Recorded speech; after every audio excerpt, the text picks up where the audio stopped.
togetherness. That is the best way I can explain it. Shiriki, shirika, kushirika, fellowship, togetherness. Yes, I am because you are. Exactly. So that is what we call quantum entanglement. I want you Africans to know that your ancestors were very excellent people. Because your ancestors have words for every English word that exists, your ancestors have words for it. But for every vernacular African vernacular word that exists, Europeans do not have a translation for all vernacular words that exist. But for every European, be it Spanish, be it French, be it English, every European word that exists has an African translation. Why? Because African languages came before the European languages. So always know that when we talk about Africa as the cradle, we are talking about who was here first, whose language was here first, whose culture was here first, whose education was here first, whose community was here first, whose medicine was here first. All of it goes back to Africa. So when you hear people say that Africa is the mother of civilization, everything goes back, including the languages. So therefore, in ancient Africa, we call it ushirikina. And just from the word, African words, they already tell you what they mean. In Africa, when I say ushirikina, already people who speak Swahili, they already know. Shiriki, shirika. We are talking about fellowship. We are talking about togetherness. We are talking about connection. That is what ushirikina is. And so when you translate it, yes, to shiriki means to associate. Thank you very much, Swahili people here. You will get it. Now, ushirikina is what, when you translate it to English, they call it quantum entanglement. And now we want to define what it is, so that you go tell it those old aunties of yours that are in church that where ushirikina is not what you think it is, because my people perish due to lack of knowledge. In an African household right now, when you mention ushirikina, people will run away from you because they think you're talking about some demonic things. But the word is very innocent. The word is very innocent. So now, what is quantum? I mean, yeah. Quantum entanglement is what ushirikina is. So now, let me explain it in the definition in English so that you know what it actually means, logically and universally. What is quantum? A quantum is a discrete quantity of energy proportional in magnitude. A quantum is a discrete quantity of energy proportional in magnitude to the frequency of the radiation it represents. What does this mean? A quantum is the smallest unit of a phenomenon. A quantum is the smallest unit of a phenomenon. A quantum represents one building block of the whole. One building block of the whole. So ushirikina, when you hear the word ushirikina already, you know it is plural. It is not one thing that is involved. It is already a connection of many things coming together. It's an association. So that is what ushirikina is. Witchcraft does not work in singular. Witchcraft can never work when there's only one person involved. Kidole kimoja hakivunji chawa. Kidole kimoja hakivunji chawa. Witchcraft only works when ushirikina is there, when there's quantum entanglement, when there is involvement. So now, what is quantum entanglement? Quantum entanglement is the phenomenon that occurs when different energies are linked together via similar frequencies or shared essence in such a way that the vibration of individual energies cannot be described independently of the vibration of the collective involved. I'll repeat. Quantum entanglement is a phenomenon that occurs when different energies are linked together via similar frequencies or shared essence in such a way that the vibrations of each individual cannot be described independently of the vibration of the collective involved. So in the very surface of it, let me show you. For example, this house that I am in right now, it is a quantum entanglement of the bricks. So I cannot describe one brick of my house without involving I cannot describe my house using one brick without involving the entirety of the collective of the bricks that were used to create this particular house. So let me continue. Quantumly entangled energies are so deeply interconnected that any slight change in one energy causes an automatic shift in the entire collective it is entangled with. When you learn quantum entanglement and ushirikina, you will know about Ubuntu. Because in Ubuntu, I am because you are, and anything that affects you affects me. So that is what quantum entanglement is all about. Quantumly entangled energies are so deeply interconnected that any slight change in one energy causes an automatic shift in the entire collective it is entangled with. Look at, for example, black people in America. Those are quantumly entangled individuals. The moment you put one black person, they go to a restaurant and you subject them to racism, all black people in America are going to feel the racism. Why? Quantum entanglement. You come here to Kenya, you subject a Kikuyu to tribalism. You say something like, hey, you Kikuyu yako, you insult them.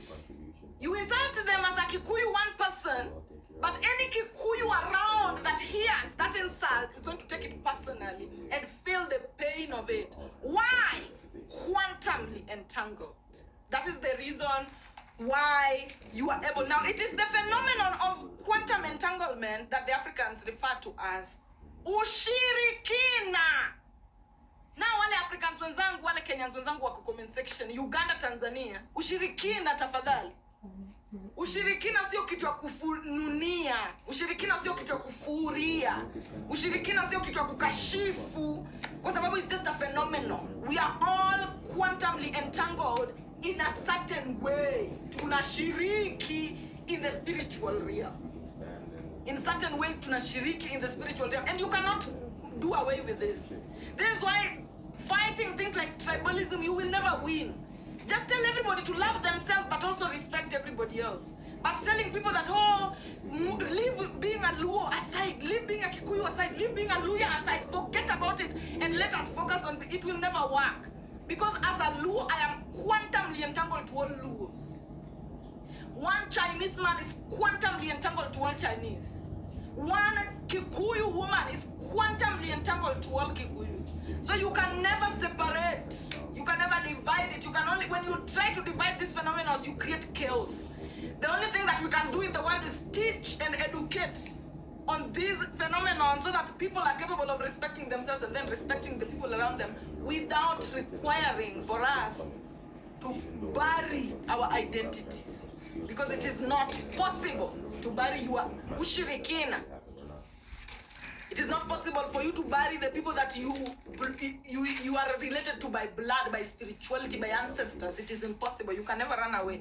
Now, Ushirikina is the very foundation of Ubuntu's slogan, I am because you are.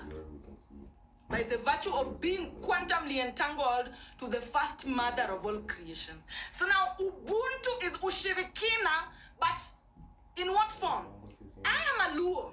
I am quantumly entangled with Luos. But I am not quantumly entangled with Kikuyus the same way I am quantumly entangled with Luos. I am a black woman.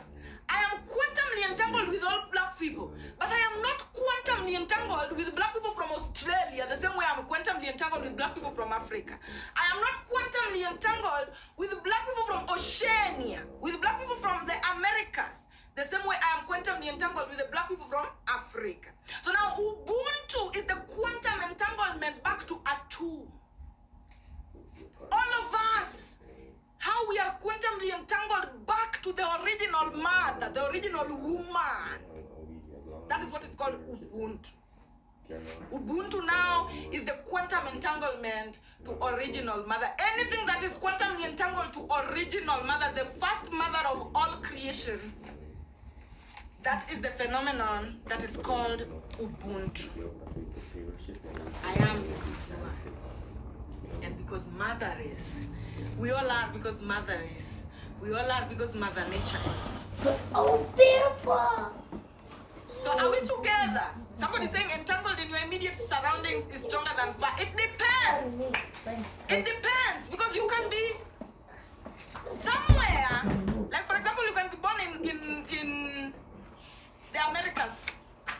you are strongly quantumly entangled with Africans more than the Americans. Just woke up, right? Because you were born there, but you don't belong there. Some people, they go back with their children in foreign countries saying that, oh, I want them to have citizenship from there. But when you take them far away from their roots, I don't know.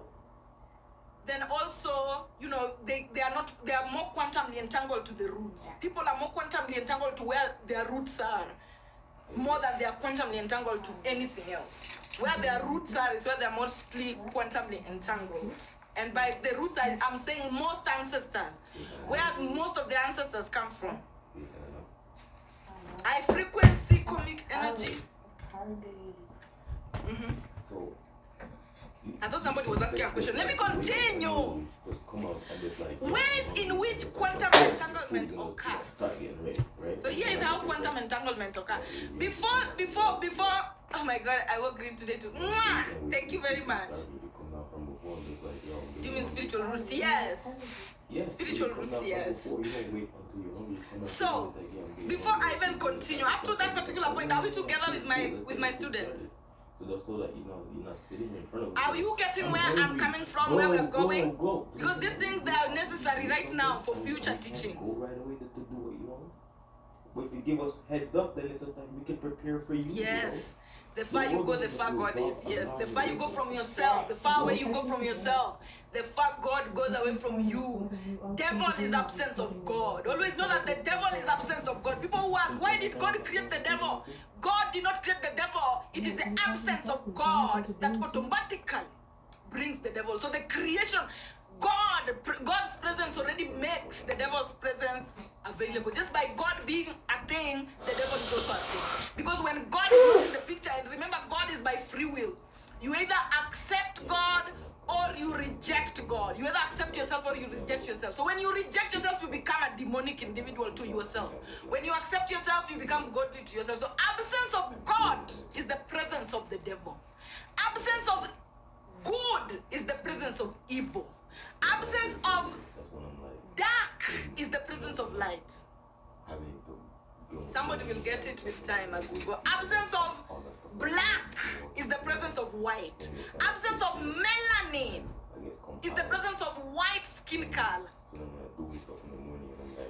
People who are white are faded. Black people, they are faded melanin. They don't have melanin. So absence of melanin is what gives you a white skin color.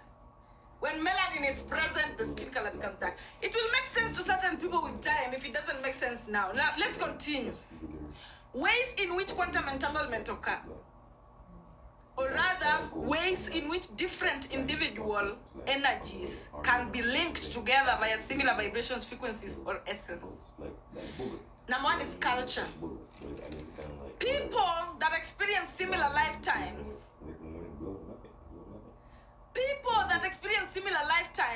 that lead to the development of similar lifestyles automatically become quantumly entangled. People that experience similar lifetimes, these are what you call twin flames. People that experience similar lifetimes end up creating similar lifestyles because they are quantumly entangled by the experiences they went through. For example, if you go in a room and you subject people to maybe theft or trauma, those people who experience that trauma, they are automatically quantumly entangled under that particular trauma. They comprehend. Their vessels migrate to a particular frequency where only they can fellowship, only they can shiriki. So culture is the number one biggest proliferator of ushirikina or quantum entanglement. Culture means ideas, customs, and social behaviors of a people or a society. Culture is where the word cult comes from, which is a way of life birthed from participation by people who are quantumly entangled. So culture is just cult. It is just, cult is a short way of culture. It is the way of life by people who are quantumly entangled. So people who are quantumly entangled, whether they like it or not, that quantum entanglement will always pull them together. And when they pull them together so much that they are able to bring alive whatever has quantumly entangled them, then that is what we call culture, which birthed the word cult later. So culture is present among ancestors, and the ancestors with similar vessels, the ancestors who have vessels that look the same. For example, me, I'm Luo. I have a vessel that look the same as other Luos. South Sudan, they look the same. You know, China, when you go to China, right now is when we are seeing the children of Nephthys without the veil. So we can start seeing that they look different. But before this veil of Nephthys lifting, Chinese people look the same to all of us. Right now, we're going to start seeing different Chinese. They look different, really. But before right now, you know, we have to stop with astrological placements. Before right now, China people always just look the same. All of them look the same when you're looking from the outside. And it's the same with, you know, Bantus, Niloids, Semites, Cushites. So culture is present among ancestors, and ancestors with similar vessels are a showcase. They are a physical showcase of shared lifetimes and shared lifestyles over time that quantumly entangle them. So for example, South Sudanese do not just look like South Sudanese. Them looking like that is a physical showcase. The ancestors are trying to tell you that, hey, by the way, in this particular lifetime, we lived together, we shared together, we did everything together, we developed together. And that is why their vessels, they look the same, because they are holding similar information. Not identical information, but similar information. Because each and every individual have their own fingerprints. Fingerprints is now what gives you your own individual identity. But when we look at you with your own physiological representation, with your own appearance, then we can tell the people your ancestors shared a timeline with. So you looking like certain people is not a coincidence. It is just your ancestors telling you that, yo, we shared a timeline. Their ancestors and yours, they shared a timeline and developed a culture that shaped them to look the way they look. And those looks, they are characteristics. Every look is a physical representation of ancestral survival. Ancestors who have survived up to this particular point, they display themselves on your physical appearance. So for example, the Chinese, they have eyes that look something like this.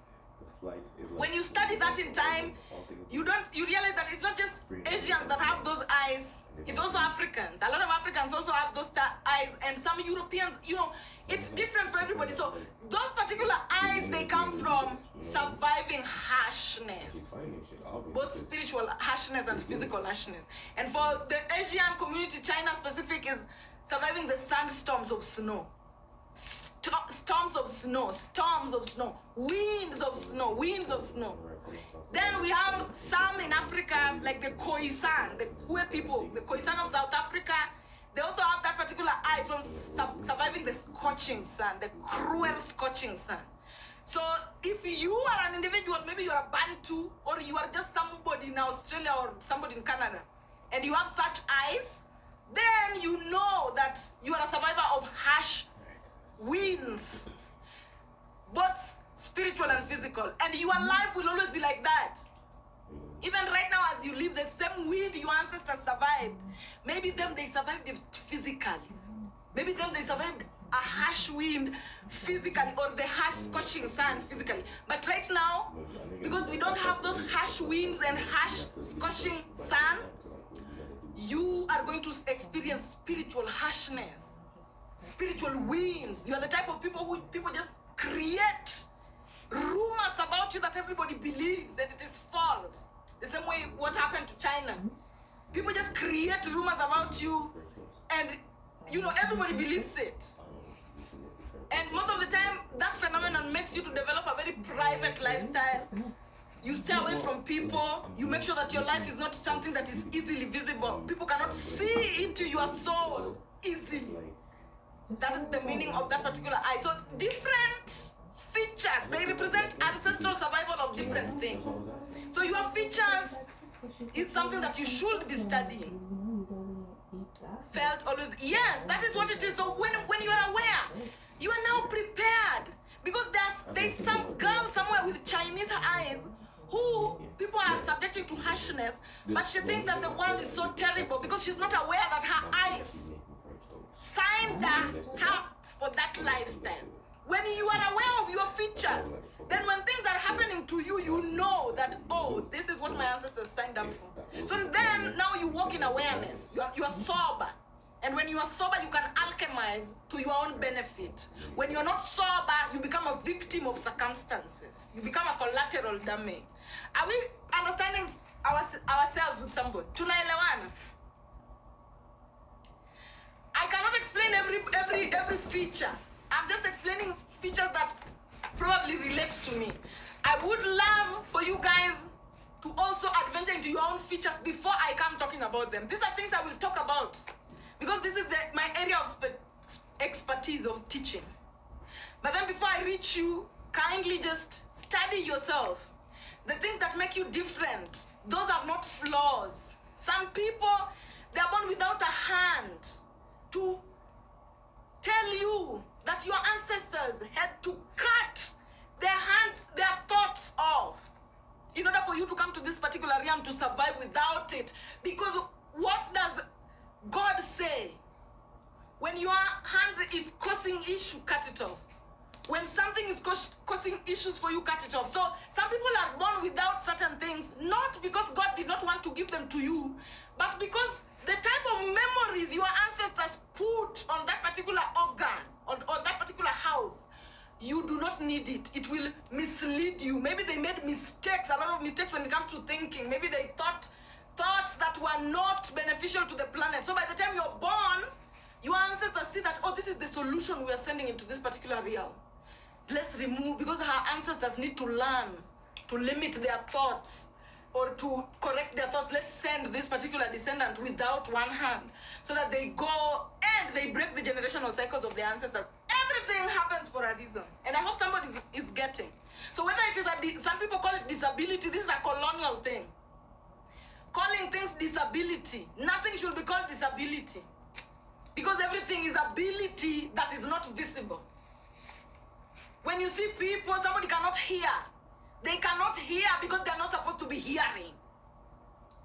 Their ancestors had the privilege of hearing and they misused it.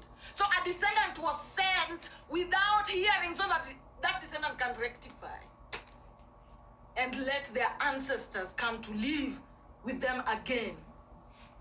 So that they grow back that particular ability of hearing in their particular lifetime, or they rectify whichever dimension you decide to look at it from. But the universe makes no mistake. This thing of you being taught that the universe is so cruel, it brings sick children. The universe makes no mistake. People have free will. You reap what you sow. What your ancestors sow is what the descendants are going to reap. Yes, kazi ya Mungu haina makosa. God's work does not have a mistake. God does not make a mistake. God is a woman. God is very organized. The same way a woman is organized. God can plan for centuries. Slowly, the same way a woman plans when she's cooking. So, everything that gets birthed into this particular realm, it is deserved. But now, where is the issue? The issue is that we do not have custodians of the galaxy. These particular special children or children with certain parts missing, they're supposed to be born under midwives who know who they are. So that from birth, these children are taught who they are from birth, so that they are capable to be helped by the collective consciousness to break the generational cycles of their ancestors. But then right now, we birth children into hospitals to people who don't know anything. So when a child is born amputated, when a child is born with certain parts missing, already the doctors are telling you, oh, this is a lost case. This is a lost case. So the child starts from the beginning with negativity and negative self-perception. But then if we change our midwives, stations, and put people who are aware of the spirit realm, women are the ones who are supposed to be midwives. That's why it's even called midwives. Women, because women are supposed to be the ones at the gates. receiving the entities that are coming with respect, because all entities that come, children should be welcomed with respect, because all children are solutions from ancestral realm. But a lot of them, they turn to become rogue and hostile because they are left in sewage situations, because they are not as guardians of the galaxy. So our planet has been, we live in a world where it is not organized anymore. And right now, black women, we are now, take the responsibility of organizing the world, black women. That's what we are here for. Organize the world so that when spirits are coming into the physical dimension, they are received the way they are supposed to be received. Certain spirits are very special. They come here, they are received by the worst that end up mutilating them, and that is what is happening in America.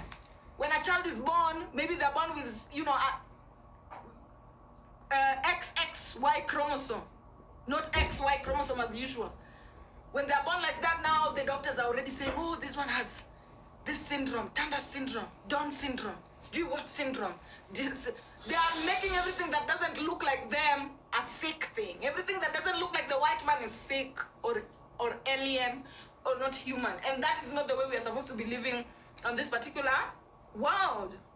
So I know I strayed a lot from the culture and everything, but I was talking about culture is present among ancestors and those with similar vessels. Those with similar vessels. The ancestors that have vessels that look alike, like Bantus, Niloids, Semites, Kushites, different tribes, are a showcase of a shared lifetime, a shared lifestyle over time that quantumly entangled them. So quantum entanglement can also occur through dance. Yes, children are the closest to God.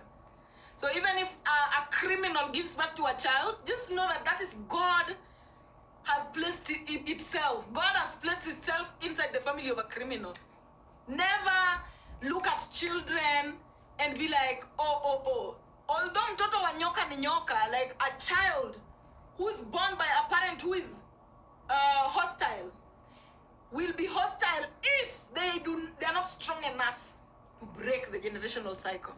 If they are not strong enough to break the hostility from the mother. So most children, they come to fight their own parents. And that's why when it reaches adolescence, it's a fight between a parent and a child. Because that child is there to tell you that whatever you grew here, I've come from the ancestral realm with a different menu. I'm coming from ancestral realm with a different menu. Give me time to walk. Now, the second way of quantum entanglement is through dance. Yeah.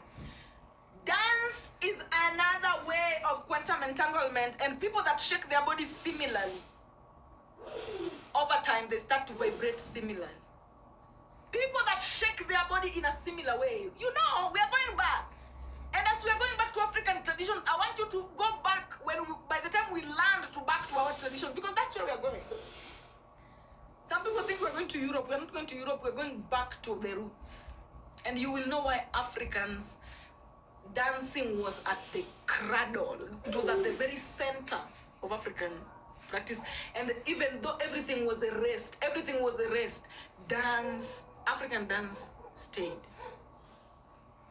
African dance stayed. And different tribes had their different dances. The Zulus did it the way they were doing it. The Amharas in Ethiopia did it the way they were doing it. The Luos did it their own way. The Agikuyus, the Luyas, they did it their own way. Why? Because dance is a quantum entanglement too. And people that shake their bodies in the same way for a long time, they start to vibrate the same way. And because Africans were very smart, Africans had specialties.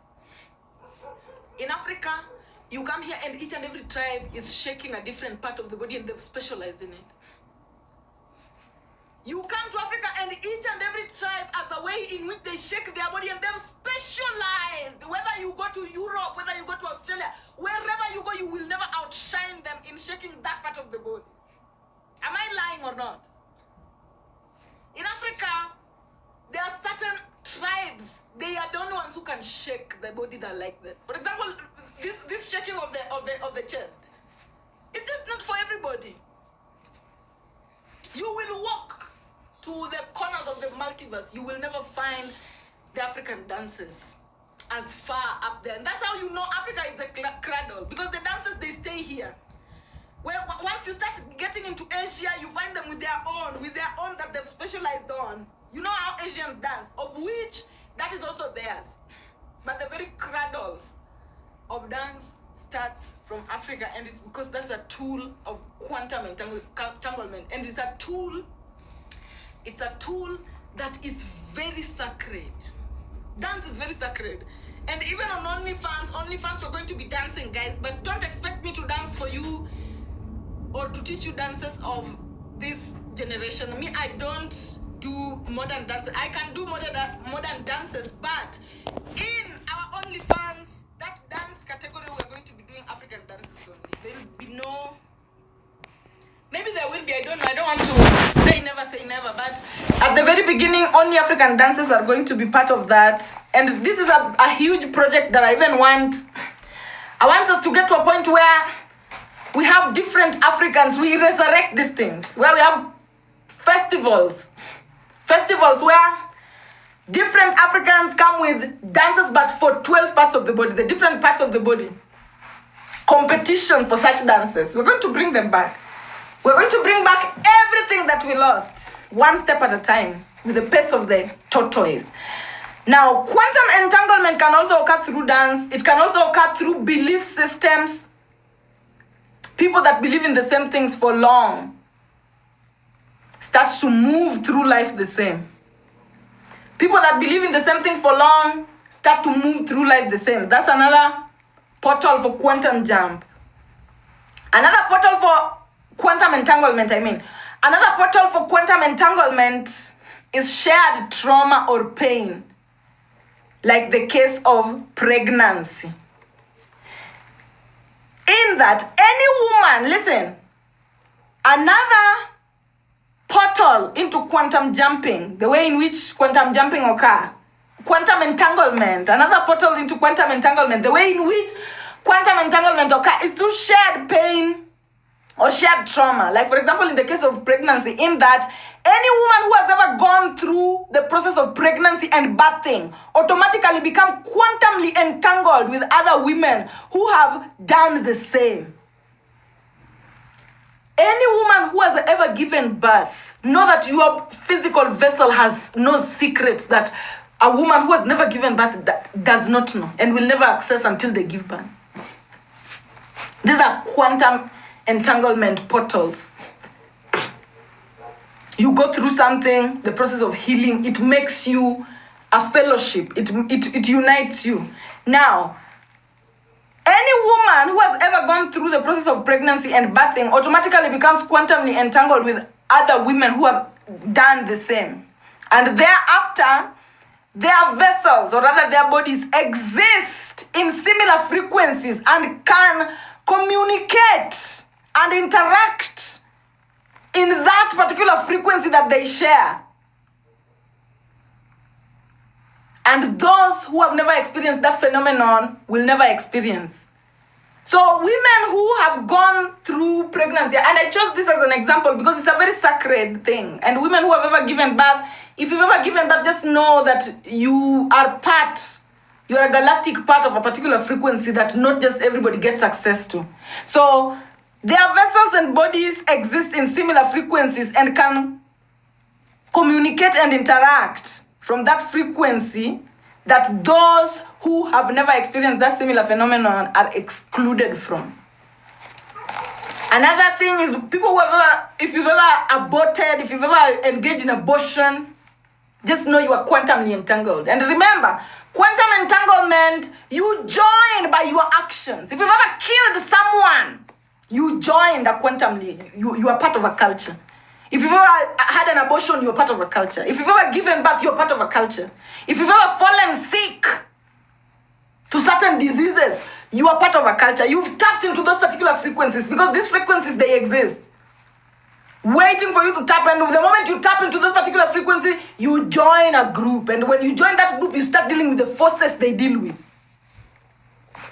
You start dealing with the forces they deal with. Somebody's asking, you sound like Deepak Chopra. Who is Deepak Chopra? Now, another way for people to quantumly entangle is through achievements, through wins, through love.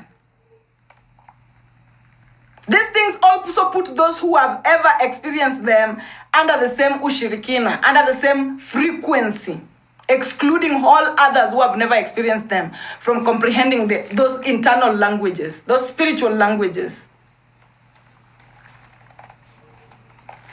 Now, the biggest quantum entanglement of all time, this is the elephant of quantum entanglement. If you want to know quantum entanglement roots, where people started engaging and developing a culture around, it is through menstruation, menstrual cycle. And so women having the moon cycle is the best example of quantum entanglement, giving a culture to a set of people. So you will know why menstruation is disgusting to patriarchy. Menstruation is disgusting to religion. Because it was the first ever spiritual fellowship. The first ever spiritual fellowship to exist before any other fellowship on the planet, before church was. Before the church was, before school was, before the hospital was what? Menstrual cycle. Heshima itadumu. Heshima kwa menstrual cycle itadumu. Heshima kwa damu itadumu. Because that was the first ever fellowship that ever occurred. Quantum entanglement, that was the first one to ever occur for people to experience similar things. It was women. Women were the first pioneers of culture. Women were the first pioneers of quantum entanglement. Women were the first pioneers of society, of fellowship, of bring togetherness. It was women. And how? Through menstrual cycle. And that is the code that we have when we're going back. That's why when you see me menstrual cycling all the time, like some people, they recognize me through the fact that I'm always empowering women's cycle, menstrual cycle, menstrual cycle. It's because that is the best spiritual code to take us back to spirituality. Before we get into any other form of spirituality, start respecting the menstrual cycle and the people that engage in it. Because that's a church. That's a church right there that nobody can demolish. As long as somebody finds out that, oh, you're menstruating too, oh, you're menstruating too, oh, you're menstruating too, it brings you to a church that nobody can demolish. And that church is based in the moon. It was the key to the human, yes, it was the key to the human life on earth. And it is intuition. So the menstrual cycle is just intuition. So just know that the first spiritual foundation on the planet is intuition. So people that engage in intuition, they are engaging in the menstrual cycle. They are engaging the moon. All these things are one. So intuition is the first ever quantum entanglement base to ever exist. Anybody whose intuition is very sharp, they're always looking for a fellowship. They're always looking for places to fellowship with other people with the like-minded intuition. Why? Because intuition is very strong when it comes to quantum entangling. Now, due to the dangers of quantum entanglement, give me a minute. I've skipped a page and I knew it. So women having the moon cycle is the best example of quantum entanglement, giving a culture, a set of people. Giving a culture to a set of people. Now, the dangers of quantum entanglement, because there's a reason why it is frowned upon, and it is because it has dangers as well. So everyone is born whole and quantumly entangled to their best path from childhood. The way you are quantumly entangled to your mother through the umbilical cord, you stay quantumly entangled to the entire planet, the universe, through a cord of your life path. It is these entanglements that lead you towards your life path. Now, the Ubuntu assignment on this particular planet for every creation is to maintain their wholeness from birth and stay quantumly entangled to that wholeness they were born with. That is the only role you have here. Children come pure. Children come whole. And then the day says, Jesus, the day says, let the children come to me. Let the children start harvesting their 7 days. Children are born whole, and the only assignment we have on this particular planet is to stay whole the way you are a child until you leave. Some people think that we come here for a very big role to save somebody. No. You come here to stay a child until you leave. Because a child is whole. So you come here to stay whole until you leave. So the Ubuntu assignment for every creation is to maintain their wholeness from birth and stay quantumly entangled to that wholeness they were born with. Now, some people manage to preserve their wholeness from childhood, while other people, as they grow up, they succeed in murdering certain versions of themselves from childhood. Listen to this carefully. As we come here, Ubuntu people coming from a tomb, your purpose is to become here whole and live whole. So now some people, they manage to preserve their wholeness from childhood, while others, as they grow up, they succeed in murdering and disconnecting from their wholeness, from their childhood wholeness, from certain versions of themselves. Now, people who have murdered certain versions of themselves from their childhood live their lives knowing exactly who and what versions of themselves they murdered. Anybody who has ever murdered a version of themselves from childhood, they know. They can remember when they murdered it. Then they can remember who made them to murder it. Maybe it was their mother, maybe it was their father, maybe it was society, their sibling, whatever. Anybody who has ever murdered a version of themselves from childhood, they know very well those versions. They keep in touch. Now, these murderers of their childhood essence, the people who murder their childhood essence, they walk around handpicking those who haven't murdered their childhood essence yet. And then they fight them in a bid to turn them from their own light, to turn off the wholeness. So in this world, we have duality. We have the angels and the demons. The angels are the ones who stayed whole from childhood. The demons are the ones who let parts of themselves go. They divided themselves. They allowed their surrounding environment to divide them. Depending on the cards that they were dealt, depending on the childhood that they went through, they allowed parts of themselves to be taken away from them. And so the moment a part of you is taken away from you, it turns you sour. You become jealous. You become a jealous individual. God is jealous. They say God is a jealous God. Jealousy is a very profound spiritual thing. Because when you see somebody who is whole, you recognize that, oh, this is what I should have been if I would have preserved my wholeness from childhood. And when some people, they see that, it turns them bitter and sour. And so they make it their life mission. That is the work of the demon. They make it their life mission to have this person join their team. So when somebody killed a version of themselves and they see that version living in you, they will recognize it. They will befriend you in order to help you murder it. Also so that you can be equal. And so that you can become their follower and become their silhouette. Because they are working for the demonic realm. To win souls to the demons. The same way the angels are working for the angelic realm to win souls for God. All these two, they are hardworking. They show up to their jobs. Now, those that walked from childhood without murdering any version of themselves project an automatic judgmental mirror against those that succeeded in murdering certain versions of themselves, whether they like it or not. So as long as you're watching me right now and you succeeded in preserving your wholeness, you succeeded in protecting your inner child, you succeeded in preserving your innocence, know that you are a walking judgmental mirror to anybody that did not. Whether you like it or not, whether you are aware or not. It is nature.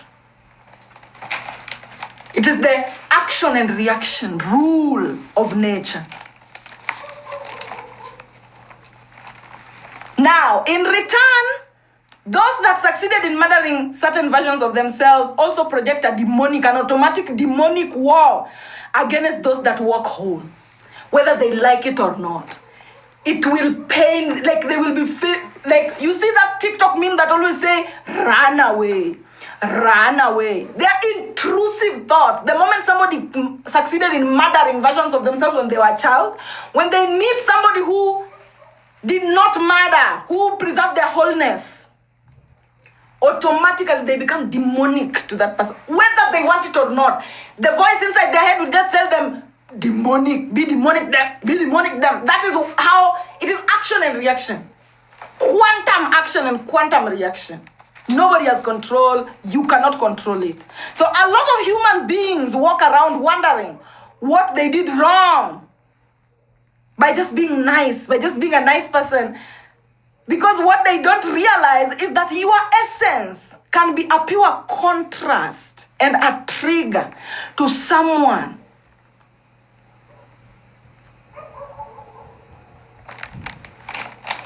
that your temporary consciousness is trying to be nice to.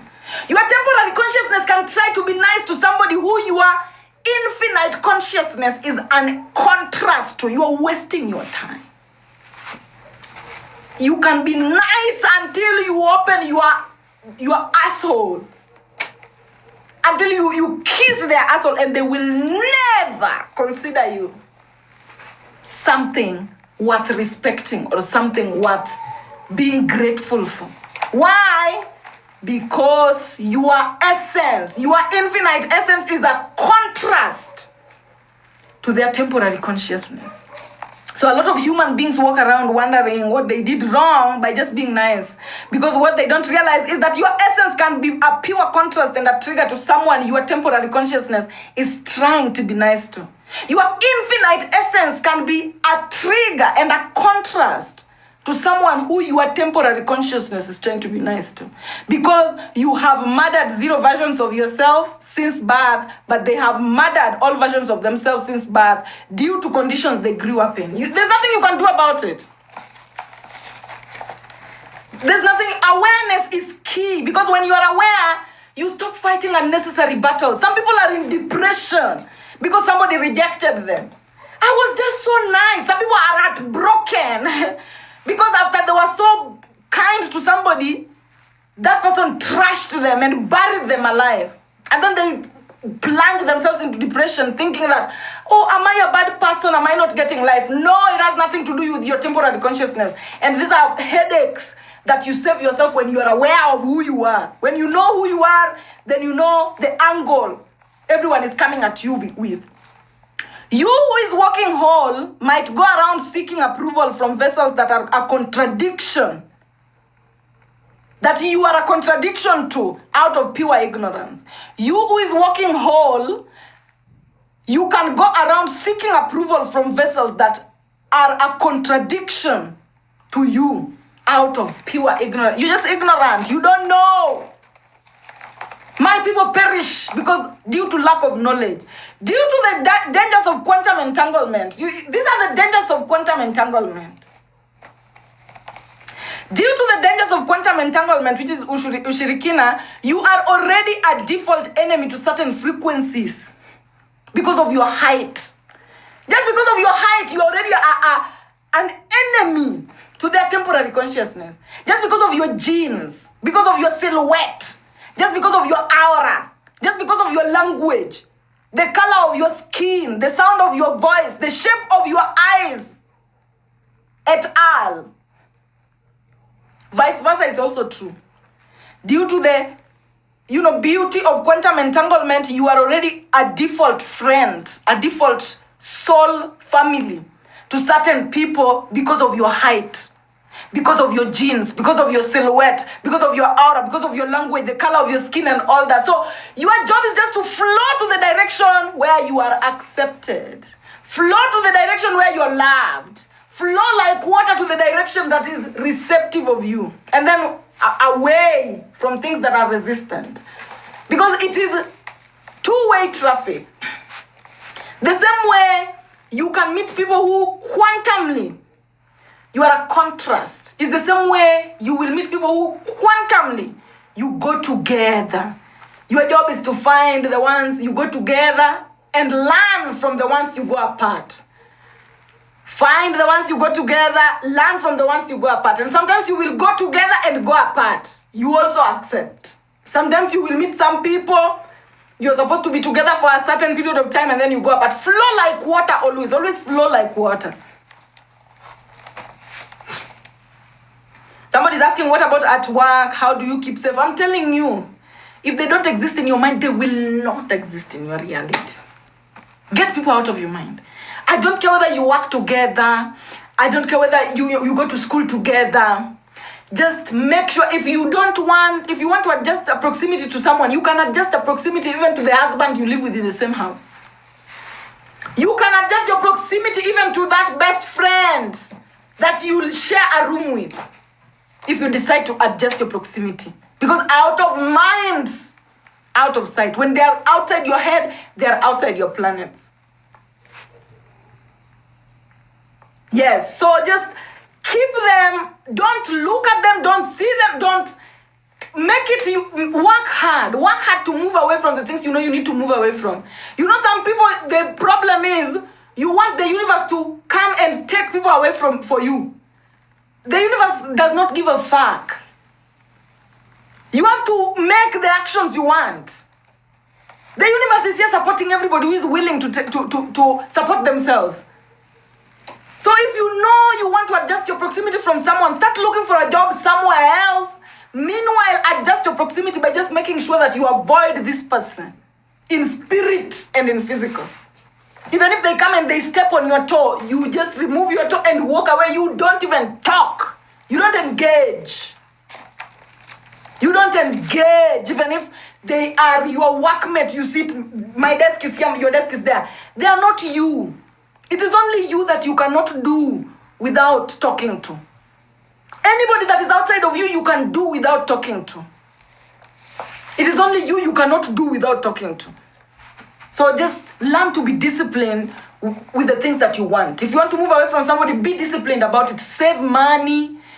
Move away from that job. Start planning exit. Prison break. Now, quantum entanglement, or rather ushirikina, stays microscopic and invisible to the naked eye unless you are enraptured by the Holy Spirit. Unless you can see. Tada! When I talk about seeing, it's not about these ones. Quantum entanglement is microscopic. Spirits are microscopic. And that's why I appreciate so much I studied microbiology. Because I was studying spirits the whole time. Spirits are invisible to the naked eye. You cannot see them without aid, without binoculars, special binoculars. And these special binoculars, you get them from knowing yourself. As within, so without. Nothing exists outside of you that you cannot comprehend inside of you. If you cannot comprehend it inside of you, it will never cross paths with you. Remember, we are 8 billion people in the world. Those that have no business being on your For You page. Those that have no business being in your mind. Those that have no business being in your environment will never cross. They will live their lives over there at the farthest end of the 8 billion, while you will live your life over here at the farthest end of the 8 billion. So therefore know that if you want to truly know what is outside of you, you must know what is inside of you, because knowing everything that is outside is impossible.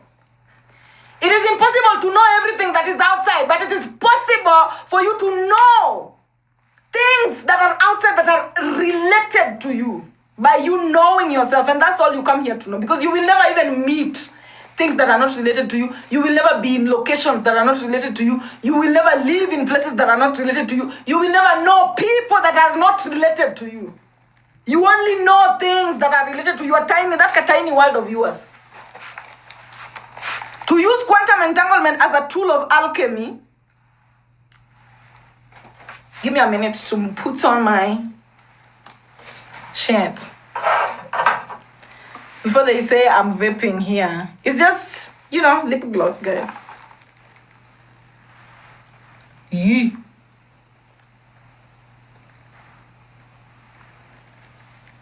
So up to there, guys, are we together?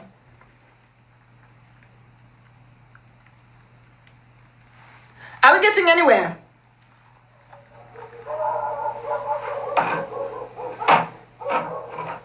Yes, thank you very much.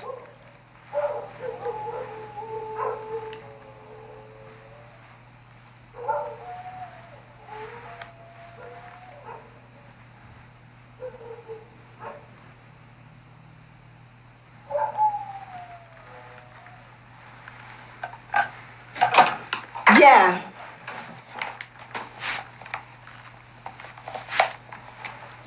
I said quantum entanglement, or rather ushirikina, stays microscopic and invisible to the naked eye unless you are enraptured by the Holy Ghost. That is all that is there.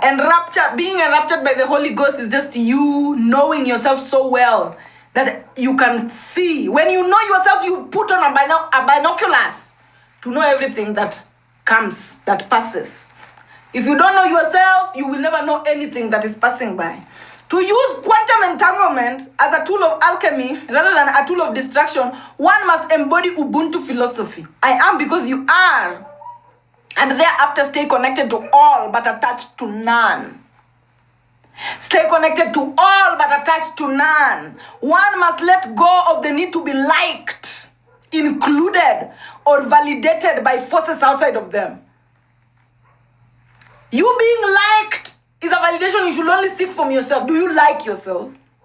You being included is a validation you should only seek from yourself. Do you enjoy your own company? That's how you include yourself. If you're somebody who you can't enjoy your own company, when you are alone, you feel like you are in hell, work needs to be done.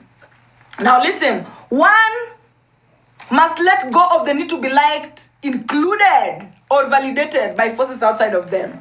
If you don't know yourself on the inside, you will never know who you are truly entangled with and who you are not. Ushirikina. This is the basis of what they call witchcraft. It's an inside job. No school will ever teach you the inside job. People like myself, we can only tell you what is happening outside with everybody so that you are capable of finding yourself among the patterns. But nobody will ever teach you the inside job. Your inner CCTV are only for you to read. Nobody can read your inner CCTV. Nobody can read what you are. Nobody can read what are special about you. You have to figure them out for yourself, and then you come out and tell the world that, guess what, I'm a doctor. Guess what, this is what I am.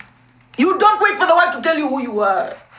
You tell the world who you are, and then you take up space. Tell them, Omera, this right here is Swirinyar Kano, and I am here to take up all the space that belong to my essence.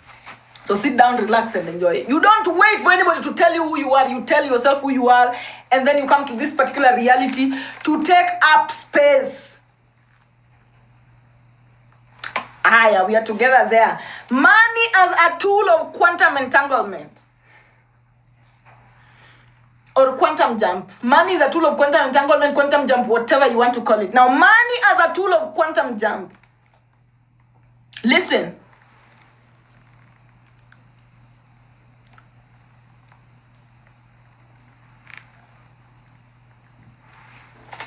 Let your will be done on earth as it is in heaven. That is where money comes from. That is all. That is this thing is telling you how to use money. If you don't comprehend this, you will never know how to use money. So listen. Let your will be done on earth as it is in heaven. To mean, let your intentions be planted, or let your intentions be born into the physical reality as it already is in your own desires and imagination. Let your will be done on earth in reality as it is already inside of you. Just like I told you, you come to this planet and you tell the planet, Omera, this is so-and-so has arrived. Kaya has arrived. So Kaya is here to take up space. Kaya is here to make sure that the will that Kaya has inside has been planted on the outside. Heaven is inside. Inside you is where heaven is. Outside you now is where reality is, earth is. So you bring things from inside outside. So listen, let your will be done on earth as it is in heaven. To mean, let your intentions be planted, or rather be born into the physical reality as it already is in the spiritual reality, which is, the spiritual reality is inside your desires and your imaginations. So now listen, It is the will that is to be born. No, it is the will that is to be done on earth as it already is in heaven that money helps to execute. It is the will that you already have in heaven that is supposed to be planted in earth. Now money comes in between to help you plant the will that is already in heaven into earth. So listen. Money, wait, it is the will that is to be born on earth as it already is in heaven that money helps to execute. To mean that it is the intentions from your desires and imaginations that money brings into reality. It is the intentions from your desires and imaginations that money helps you to bring into the reality. That is the only function of money. Money is only expansive and abundant when your will in heaven is ready to be born on earth. To mean that money is only helpful and necessary to you when your intentions, desires, and imaginations are ready to be rooted into reality. If you don't have any desire, imaginations, and intentions to be rooted into reality, you have no business looking the direction of money. Money is only helpful and necessary to you when your intentions, desires, and imaginations are ready to be rooted on earth. Some people have no desire. When you talk to some people, they are empty vessels. You tell them, if I was to give you 1 million right now, they tell you, I want 1 million, I want 1 million. If I was to give you 1 million right now, which intentions would you bring from heaven into earth? Some people don't have. Or some people, they have intentions copy-pasted from other people. Some people, they have intentions according to societal norms. Some people, they have intentions according to the illusion of American dream. Now, money is only helpful and necessary to you when your intentions and desires and imaginations are ready to be rooted on earth. Let your will be done on earth as it is in heaven. Use money to make your will be done on earth as it is already in heaven. That is the only function of money on this particular planet. Otherwise, when the will that is supposed to be done on earth is coming from hell. What is hell? A place of no preparation. A place of no ancestral harvest. A place of no mastery. A place of mediocrity. A place of jealousy. A place of depression.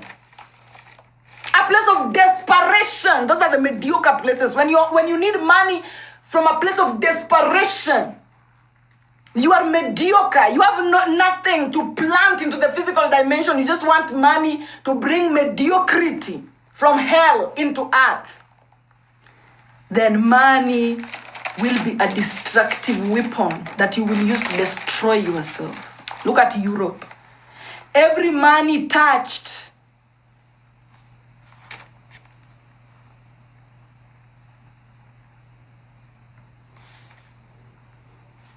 every money that comes from intentions from hell, any money that is touched by somebody who is not prepared. Remember, otherwise, when the will that is to be done on earth is coming from hell, a place of no ancestral harvest, a place of no preparation, a place of no mastery, no skill, no gift, no talent, just mediocrity, then every money that person touches destroys earth. Every money that person touches manifests hell on earth, both for that particular individual and everything they are quantumly entangled to. So just know that if somebody might be wasting money somewhere, and it is affecting you too because you are quantumly entangled with them. You are not wasting money, but them, they are wasting it. But because you're quantumly entangled, you believe in the same thing, you have some things going on, the cake from their destruction, you're going to share into it. That's how we are quantumly entangled. All of us, we're connected. And what somebody else does, it is affecting you. When money is used to let the will from hell be done on earth, whichever place that money lands on, it burns it. It destroys it. It eradicates Atum's Heka energy which is the life force. Remember, Atum is the one in heaven. Any money that comes from hell destroys Atum's creation, destroys Heka energy.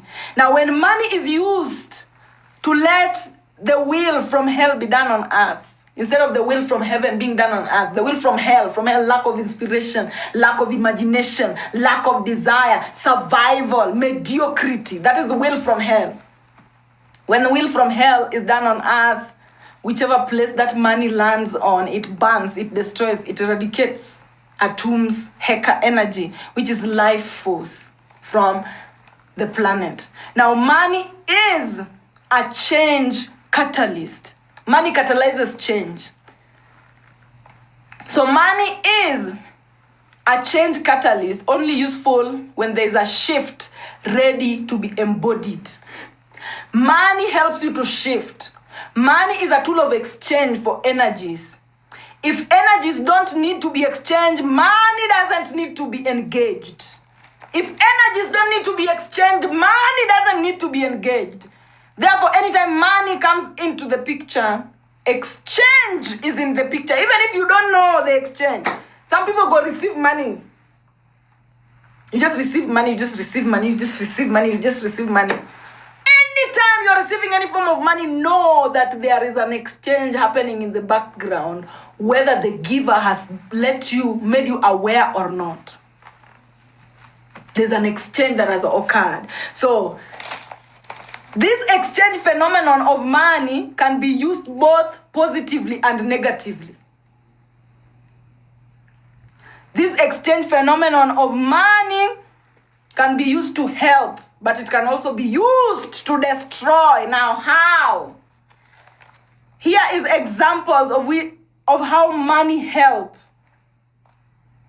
Food supply, basic needs, exchange, developmental exchange, art exchange, Heka energy exchange, knowledge exchange, et al. Now, these are the destruction examples of money. Disease exchange. And let me get deep. If you grew up in Africa before the internet, before all the social media, you know that African parents were used to be very scared. A lot of African parents used to be very scared of their children picking money from the road or coming across money and taking it home. Why? Because there was a lot of energy exchange when it comes to money. In witchcraft, or rather in ushirikina, there are certain practitioners that they will tell you, and this is true. If you want to go use it, go use it. I don't care. Anybody who will fall for your shenanigans is their problem because they did not protect themselves. So if you have an issue, for example, let's say you have something like fibroids, or you have something like syphilis or gonorrhea, or you have something, you have a disease that has microbes associated, spirits associated. You can take money and put all that disease in that money, and then you just go throw it away. Anybody that picks that money has picked salary for that energetic exchange. And people do this, so it's better to let people aware instead of keeping things secret and people fall victims. Most of the time, when it comes to money, monetary things, just be careful, because there are practitioners who are telling people, there are practitioners who, when people go to them with problems, they tell them, yeah, go take some money, do this and this, and then throw that money away. Anybody that picks that money, they've accepted salary. Money is a tool of exchange. Anytime you're having it, there's an exchange that is going on. So when you are somebody who, you are the one who's going to pick this money, if you are spiritually entangled in a low frequency that you accept it, then the disease is going to follow you. But then you can walk spiritually protected by making sure that any money you receive, any money you pick, any money you come across, you create an exchange for yourself. You create your own contract. Anytime you create your own contract, you've terminated any contract associated with that money prior. So for example, you are walking around and then you come across money. Create a contract. For example, tell your spirit realm that, oh, I needed to buy my dog some food. Thank you, universe, for giving me money, for giving me this money to go buy my dog some food, because, a dog is a universe thing. And when you feed it, you're feeding it for the universe. Animals are, just create your own contract. Somebody's telling me how. These are now where you have to be creative now.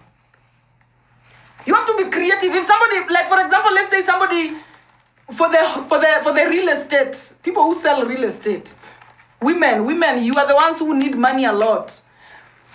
Never say that I just want somebody to give me 1 million. Say I want 1 million, but this is what I'm willing to give for it. This is the Heka energy that I'm going to give for it. This is what I'm going to do for this money to come. You have to give in order to receive.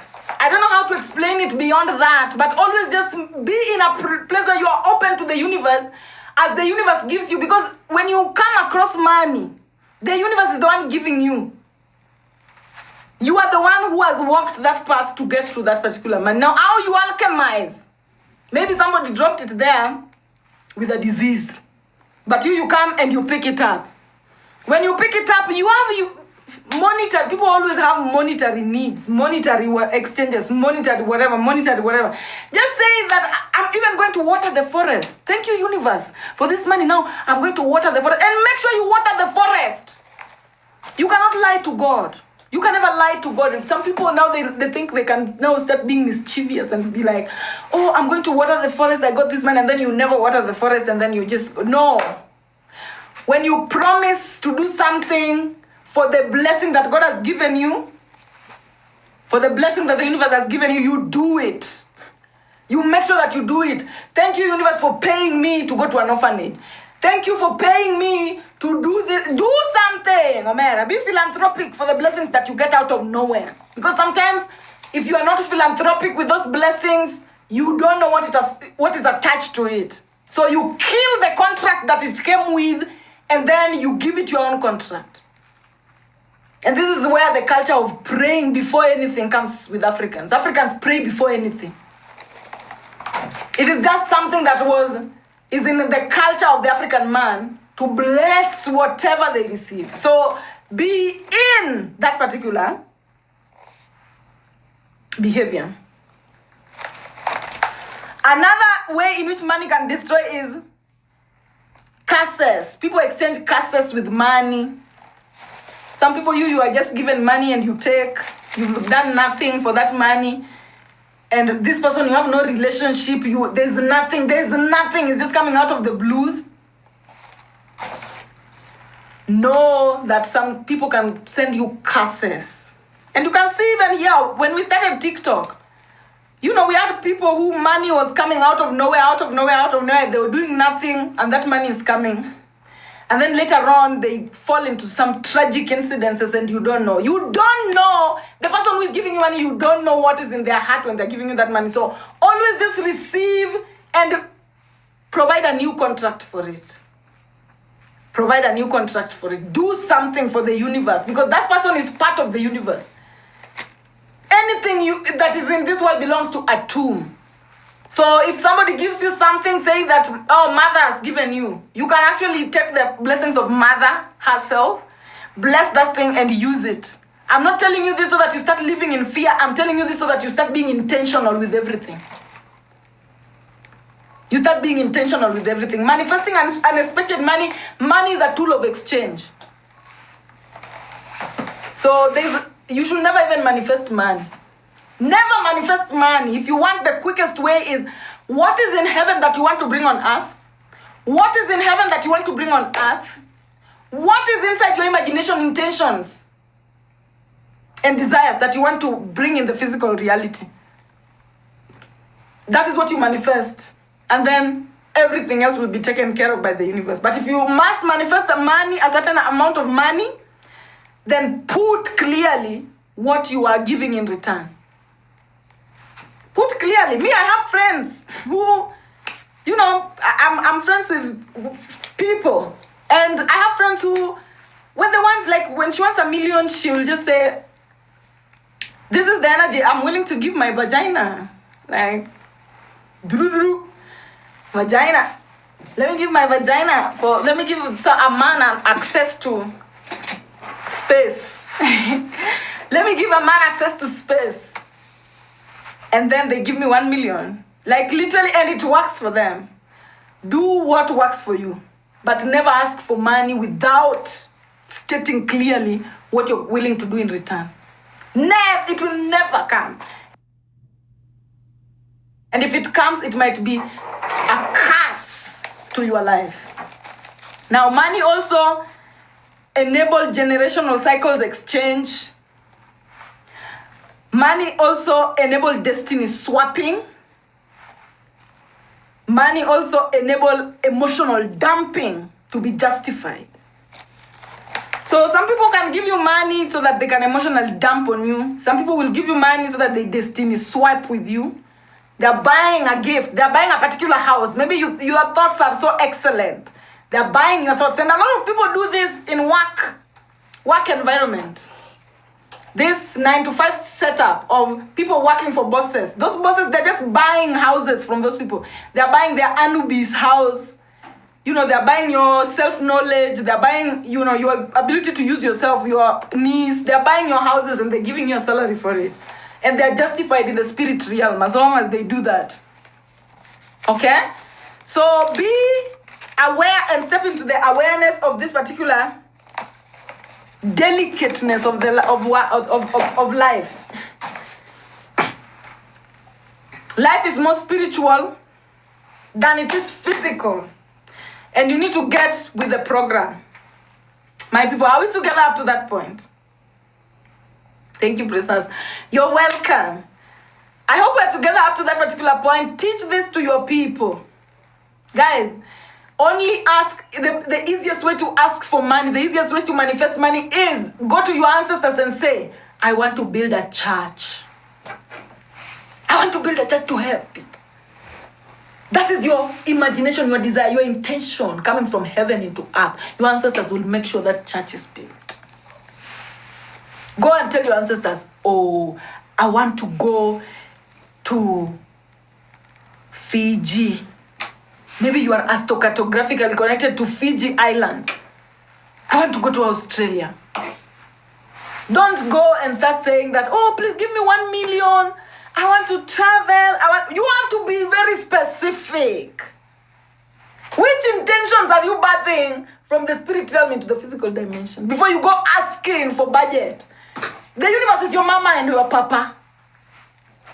Before you go asking mama and papa to help you with your business, what business are you putting?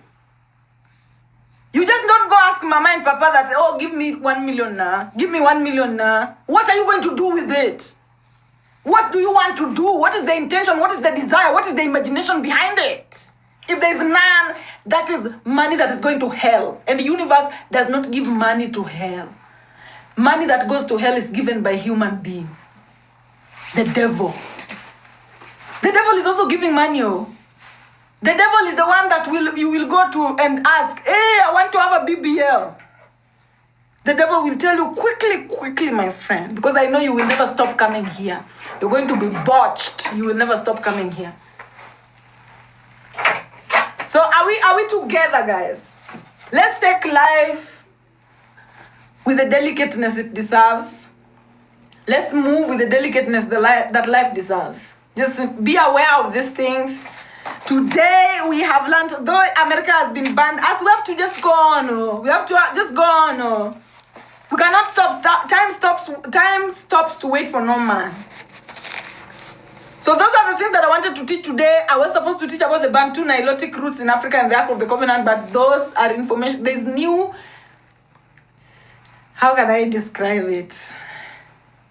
There's new stellar information approaching our horizons with regards to the Bantus and the Nilotes. So let's give us time to digest, arrange, and then bring it. For now, that is all that I wanted to put across. There's a lot to teach, but we have to do it one step at a time. I'm always organizing myself. Right now, I have topics all the way that can go all the way up to August. Like, we have topics up to August. So as this TikTok, we're just going to observe what they're doing with TikTok. And guys, I will tell you, Nephthys is now in the picture. The Chinese man is now in the picture. There's no more mediocrity.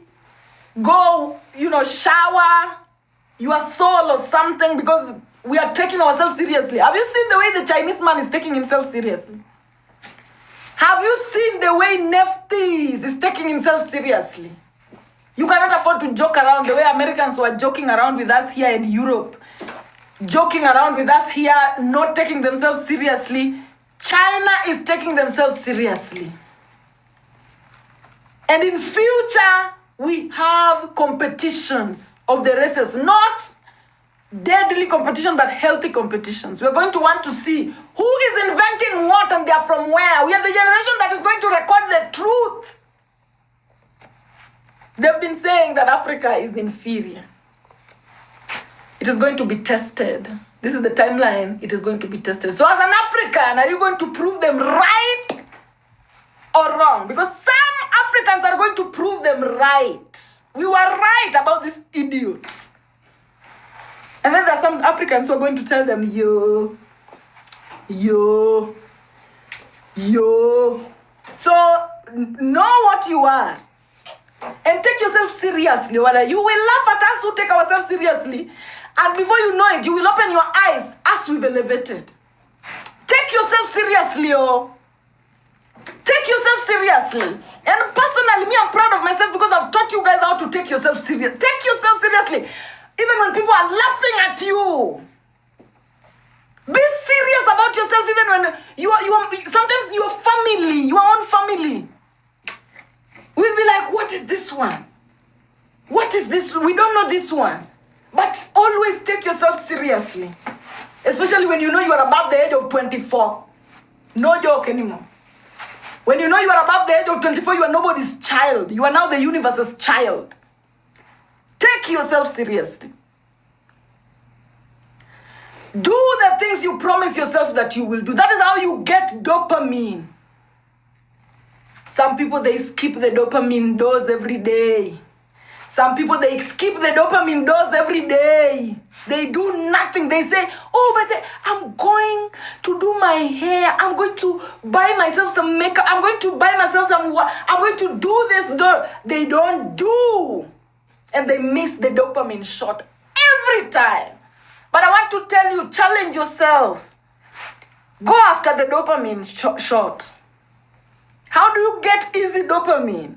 Through telling yourself that, hey, I promise you this, I've done it. I promised you this, I've done it. I promised to make my bed, I've done it. I promised to live in a clean environment, I've done it. I promised to look a certain way, I've done it. I promised to look for a job, I've done it. And your body will give you so much grace. When you promise it something and you try to do it and you fail, your body will give you so much grace. It will tell you, at least you tried. At least we tried. At least we did not leave the to-do list unticked. Take your to-do list. You have to start by taking action. Thought is where we start. You have to start by using yourself. You have to use yourself. You have to use yourself. Be useful to yourself. And one secret I will tell you, the things about you that repel people the most, that is where your money is. And I am proof. When I started TikTok, my voice, if I was somebody who was timid, I would have camouflaged with accent and voice. But guess where my money comes from? And my ability to think for myself, my ability to use my hands, and my ability to speak.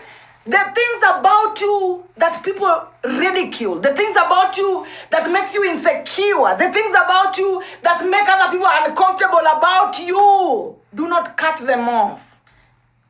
Do not chop them off.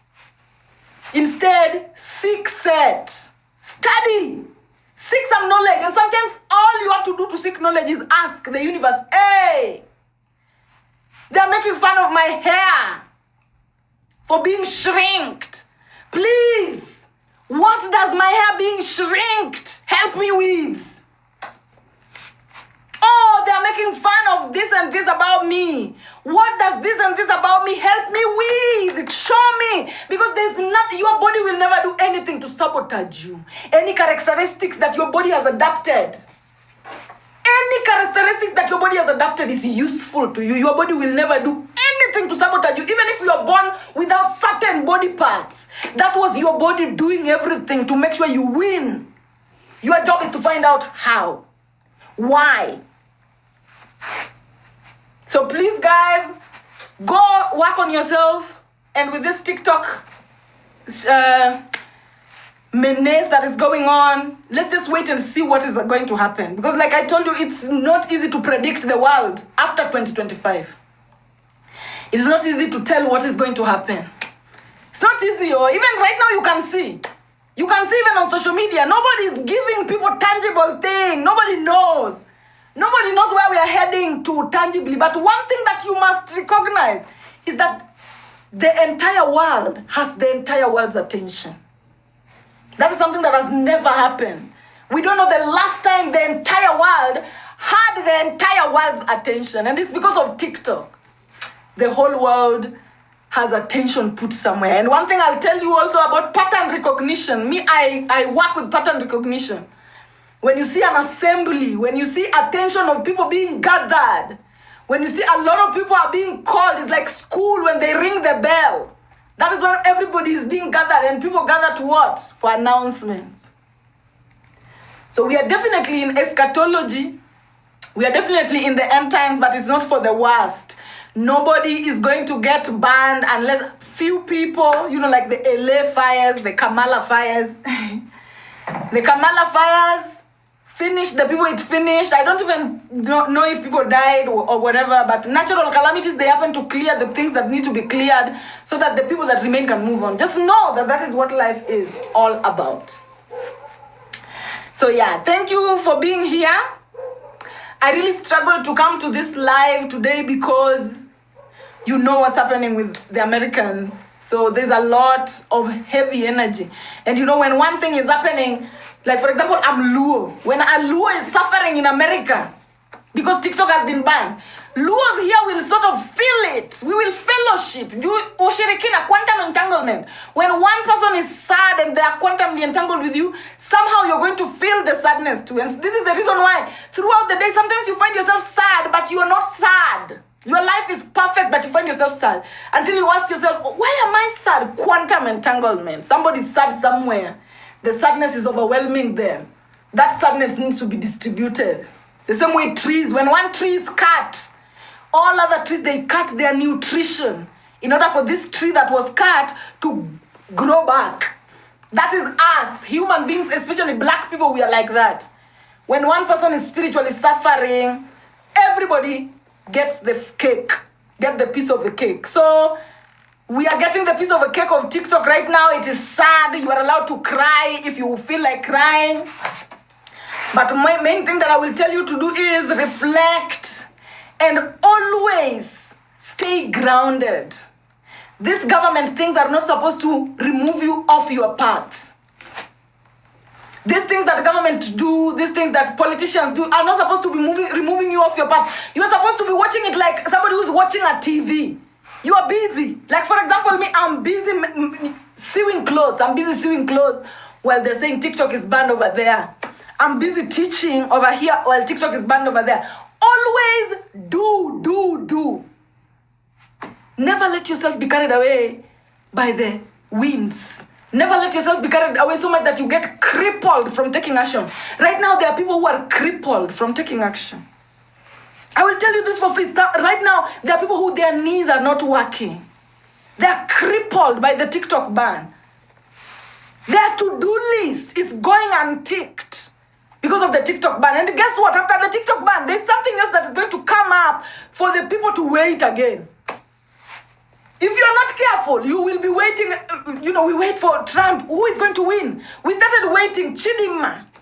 Who is going to win? Trump election. Who is going to win? Now there's a TikTok ban. Who is going to?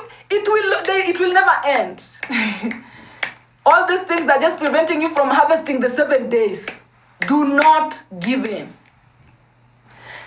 Please watch, stay on course, stay, listen to the gossip, but also multitask. Also keep moving forward with your plans at an individual level. Nobody's coming to stop the day and say that, oh, now nobody's going to be paying rent. Now all of us, we are not going to work anymore. It will never happen, especially with 8 billion people in the world. What you need to know that is coming is survival for the fittest. That is what is going to follow. Survival for the fittest, where certain entities are going to even shift in vessel and have brand new vessels. That is what is coming. Some people, they are at a place where they're waiting for the world to end so that now everybody now is free from rent, from paying bills. It will never happen. If you are thinking like that, you are in a demonic realm. They are gauging you in order for you to die. You will wait until you die. When you're just waiting for something to happen to stop everybody. There's no time where everybody will stop doing what they are supposed to be doing now and focusing on things will happen in the background as people who are building. So build. Somebody's asking, so capitalism forever. Capitalism will never be forever because money is going into the hands of women. When money lands into the hands of women, RIP capitalism. Capitalism is patriarchy. Patriarchy and capitalism are twins. The moment money leaves the hands of men and goes into the hands of women, you will never see capitalism in your life again. But as long as money is in the hands of men, capitalism. Because men are all about capitalizing. Women are about nurturing. So if you want to fight capitalism as a woman, get money. There's no other way. Some women think that you're going to be lazy there, depending on everybody, depending on men. And you're saying you're anti-capitalism. As long as you're a woman and you're depending on a man, you are pro-capitalism. If it is a man that is providing everything you have as a woman, you are pro-capitalism. And some of us women, we are moving away from that spiritually by making sure we are the ones with the money. When the women are the ones with the money, everybody eats. Everybody is taken care of. Everybody is safe. So that's why I'm on OnlyFans already. I'm on TikTok, I'm on OnlyFans already. And I'm very serious about women having the money. And I'm going to be serious about it until I die. So be serious about it. If you are, don't be those people talky. They talk, oh, capitalism is bad. And in their life, they provide nothing for themselves as a woman. Those are mongerers. They just talk. Women who are truly fighting capitalism are making sure money is in there. They are the ones controlling the man. And I'm telling you, in the future, the women are the ones controlling the man. And you will see, when we are the ones controlling the man, you're mera. No joke. And especially black women. Black women, look for where you can get your hands on the man, Yomera. Leave everything. Right now we are on a road to save the planet. And how we save the planet is by women being the ones controlling the money. So as a black woman, start getting your hands somewhere on the money. I don't know where that money is. It doesn't matter where that money is, Omera. Get your hands on the money as a black woman. If you want to start talking about anti-capitalism and futurism, get your hands on the money as a woman. I don't know whether you will brew alcohol to get the money. I don't know whether you'll be on OnlyFans like me and TikTok to get the money. I don't know whether you will sew clothes to get the money. I don't know what you will do. Get the money, woman. Black woman, get the money and go where the money is in plenty. Because as a black woman, you are different from an Asian woman and a white woman. Them getting money is very easy. Because of capitalism, because of white supremacy, because of racism. White women getting money is very easy. Black women, you are going to go twice as hard to get half as much. So just know that as well. And don't compare yourself. Comparison is the thief of joy. In whichever field you are on as a black woman, as long as money is coming and you are appreciative of it and you're content, do not compare yourself to anybody. Keep swelling the money. Keep swelling the man, so that we reach a point where we, the women, are the ones who decide what comes from heaven into earth. Because money is what decides what comes from heaven into earth. And a lot of money have been deciding hell into earth, hell into earth, hell into earth, hell into earth. And that's why you see a lot of fires, bombs, destruction of a tomb. When women get the money, we make sure that heaven into earth, heaven into earth, heaven into earth. So please, kill capitalism by swallowing it. And because I'm talking about this swallowing thing also, that is the same way we're going to finish the Vatican. The Vatican will never stand and say that, hey, I give up. Now please listen to the teachings of Surinyar Kano. It will never happen. You have to swallow the Vatican. We have to grow so big that the Vatican is rendered obsolete. We have to grow so big that the Vatican is rendered useless. That's the same way with money as women. We have to grow so big with the money that capitalism is rendered useless. And one thing that will render capitalism useless is real estate. It is the real estate women that are going to do it first, before even any other woman does it.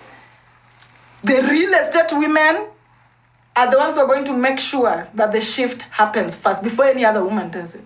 So place yourself from wherever you are. Just know that it is work, work, work, work, work. It is work, work, work, work, work. Move, work, tunnel vision, tunnel vision, tunnel vision. They're trying to burn everything around you. Tunnel vision, tunnel vision, tunnel vision. And it is beautiful when you prioritize yourself. Otherwise, guys, this is the end. This is the end. You guys are coming when I'm finishing the class. But kindly subscribe if you love whatever we are talking about here, especially those ones that are not from America. Kindly subscribe. Why are the when I talk about real estate, I'm talking about the women who are peddling the portal. The women who are selling the portal. Those are the ones who are going to get into very huge muscles of money first before anybody else. The real estate ones. You know, real estate, the ones who are selling portals. And when it comes to sex, there's a lot of demonization around sex, which I don't care. But I will tell you this, sex is the opposite of sin.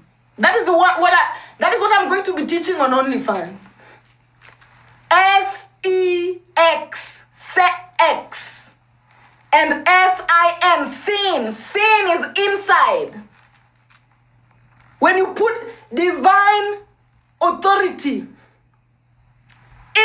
inward, that is sin. When you put divine authority and rulership externally, that is sex. So the woman's vagina leads outside.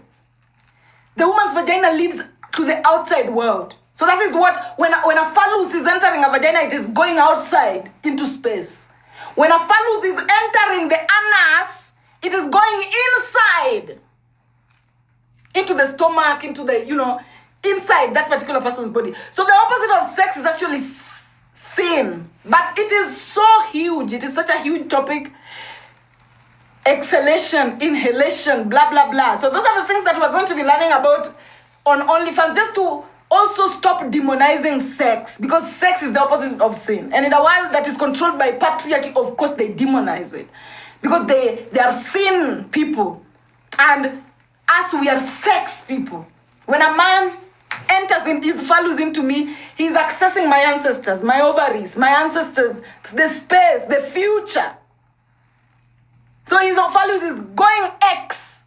And then when a phallus is entering into the anus, and that is the symbolic of eating the apple. Eve was a boy. Eve was a man that ate the apple, that entered the phallus, the phallus into an anus. So entering the phallus into an anus is sin. It is sin even in the writings of the world, because that is where you meet Escherichia coli. That is where you meet the bacterium. That is where you meet the staphylococcus. All the microorganisms, you meet them in the anus. So entering the phallus in the anus is sin. And entering the phallus in the vagina is sex. Sex and sin are a mirror reflection of one another. They do the opposite. Sex creates, sin kills. sex leads to creation and expansion. Sin leads to contraction, shrinking, and death. But anyway, if you want to know more about these particular topics, I'm very loving of intimate topics. Go to my OnlyFans and come, we'll learn about these things so that you can also just kill the mentality of not being creative. Because the demonization of sex in our society is the demonization of creation. Sex is the only creative energy that we have. It is the only energy that creates. For anything to be created, there must be that particular intimacy and access of intuition.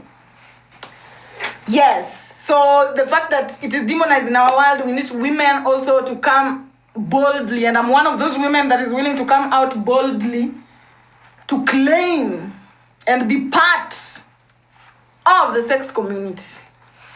And me, my sex work is all it's going to be about teaching about sex.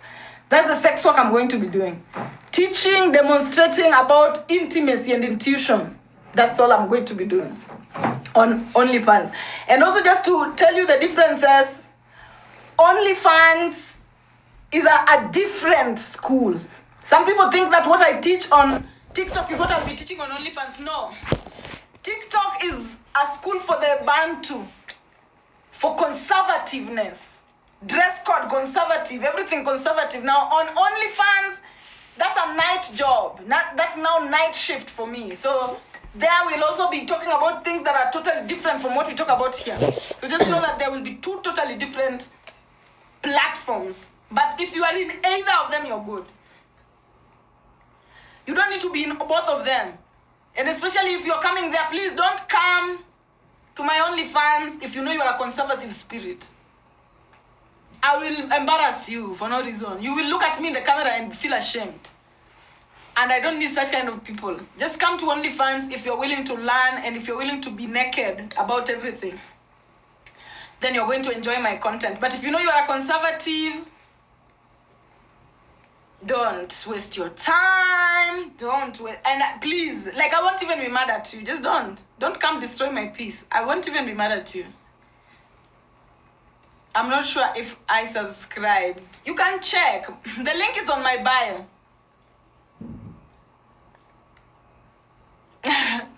The link is on my bio. Me, I have real estate friends. I love real estate work. Like, people are different. Like me, somebody like me, you might look at me and wonder, like, why? Guys, the way I was born, how I was raised, it prepared me for this path. Everything decision that I make, I'm prepared for it. Some of you, we will contrast so much because you were born to strict parents. You started knowing about sex when you were a teenager or when you were 20 years old. You did not, like, sex to you is what society thinks it is. That's not me. Me, I was born in the streets. From age 1. People were everywhere. If you grew up in the ghettos, you know. And I thank God that I grew up in the slums because it is the perfect recipe for my life. So I don't have those things that people have, like, oh, what if my dad, what if whatever. I do not. I'm very proud to do this. And I'm not going to do it because I'm broke. I want to do it. It's perfect for me to do. And I'm willing to grow as slowly as it will take. I love it. So that's why I'm doing it. If you're looking at me and you're like, oh, why is she on OnlyFans and you're judging the way you judge everybody on OnlyFans, that's your problem. I don't care. I've grown up like that. I've grown up at people looking at me. Even before I was too all over the place sexually, people already expected me to be all over the place sexually. So I don't care about any opinion of anyone. But if you feel uncomfortable, don't come. Let people who are comfortable with such kind of content, and me, I'll just be teaching. I'll just be teaching about sexuality, sex, intimacy. And even on my TikTok, I have already done jobs about it. Treasure, you remember the Treasure Your Pleasure campaign where I was teaching you guys about sex as a tool of manifestation and whatever. So I love this. And I've been wanting to do this since I was a child. Some people think that, oh, she just decided the other day. No. No. Even before I started an account on TikTok, I wanted an account such as OnlyFans. I just did not know where they were and how to access. But now I know. So it's the perfect time for me to get into that particular app and be with the girls. Where the girls are, I am. I'll never judge the girls. But you'll never find me in a football. You'll never find me watching football. Where the boys are not. Where the girls are, I am. And I enjoy it. So guys, thank you so much for coming, for being here. And I hope we continue. Let's continue praying for the Americans, and let's hope that they join us the next time we're going live. For now, thank you so much to my subscribers. I appreciate you. And I will never stop coming. So, they are back now. Hey, don't tell me. Atara, what are you saying? Don't tell me, don't tell me to be happy for no reason. And then tomorrow is Trump's inauguration. So also just let's watch it and see. What is the best age to teach your daughter about sex? The moment your daughter starts having her periods, you are supposed to start being open about intimacy issues with your daughter. Because even if you are not, there's a man outside there who is. The moment a woman starts having their period, men start following them like the way dogs follow female dogs when they want to give birth. So men will just smell the pheromones already, and they'll start disturbing your daughter. So they'll disturb your daughter will keep quiet because, sex is being kept like this, and then before you know it, pregnancy. The moment a child starts having a period, be open about intimacy issues. Start telling them, Omera, that period you're getting is your intuition. And this intuition is like real estate. The person you give access to this particular real estate is going to build in our ancestral realm in the future. So please, give this real estate. If you have to, don't give it to mediocrity or to any Tom, Dick, and Harry. Protect this real estate. Just tell people, these kids, the truth. Tell these children the truth, because you don't tell them the truth, there are pedophiles everywhere. Pedophiles are always looking at children. And you are also a girl one day. You are also a girl one day, a woman, when you are also a little girl one day, and you know how men behave around little girls. We've been little girls. I've been a little girl. You know how men behave around little girls. Men are pedophiles. A lot of men are pedophiles. So start having the conversation that you should have had when you were younger. Periods come with a lot of trauma. Remove that trauma from your daughter. When she starts, in fact, guys, if you have a girl child, please, and you follow me, please, and you trust what I preach, please start a culture with your child. When your child has their first period, make it phenomenal. Make it like a birthday, like celebration. We don't do it, but start these cultures with your children, please. When you're little girl, just tell them, if you ever see blood, tell me. Make it a beautiful moment. Remove that trauma. Make children wish they would have a period. Start making young girls to wish to have periods because of how the ones who are having periods are being treated. Let's not be the generation where we are afraid to have periods. Some of us, we shrank our period until now you are become a late bloomer. You start having your periods at 18, 17. Let's teach the young girls that it is natural to have that salary, that red salary every month. And if you have a girl child and you're watching me here, when they're getting their first salary, make it worth their while. Do something. Do something special for this child. Take them even on a date. Do something for them as you talk to them about what that particular situation is. Let them be good real estate agents so that they are able to keep. Us, we perished due to lack of knowledge. A lot of our generation, when I say us, I mean our generation. A lot of our generation and our mothers failed due to lack of knowledge. But now let's be the generation that restores, man. Let's be the generation that restores. Tell this girl, I can even be available to event. If you can have an event with your daughter when your daughter is having her first period and you can invite me to be an MC. Even online. I've gone to baby showers online. You can invite me even online to preside over it for you if you're afraid. Please, let's do right by our daughters. Kindly. Let's make it ceremonial the same way our ancestors did. Yes, so that we kill the period stigma. We kill it by action. Some people talk, but they don't act. When we act, we ground. Remember, Capricorn is an earth sign. Capricorn is an earth sign. When you act, you ground. Taurus is an earth sign. When you talk, you ground. When you act, you ground. Another earth sign is what? Think Virgo. Is it? I'm not sure. But anyway, earth signs are all about grounding. They are houses that represents taking, doing, acting or something like that. Yes, Virgo, yes. So analysis is also just a doing thing. Self-usage is a doing thing. And then support is a doing thing. So remember, earth signs, they're all there to show you grounding. Without grounding, voice is nonsense. Without grounding, analysis is nonsense. Without grounding, self-usage is nonsense. You have to ground, you have to plant it. So anyway, guys, thank you so much for being here. I am happy, even though Americans are not in the picture, but I hope that they will be back as soon as possible. Tomorrow, I'm excited for Donald Trump's inauguration because I was a supporter. So people who are excited with me, let's watch. Let's be the eagles.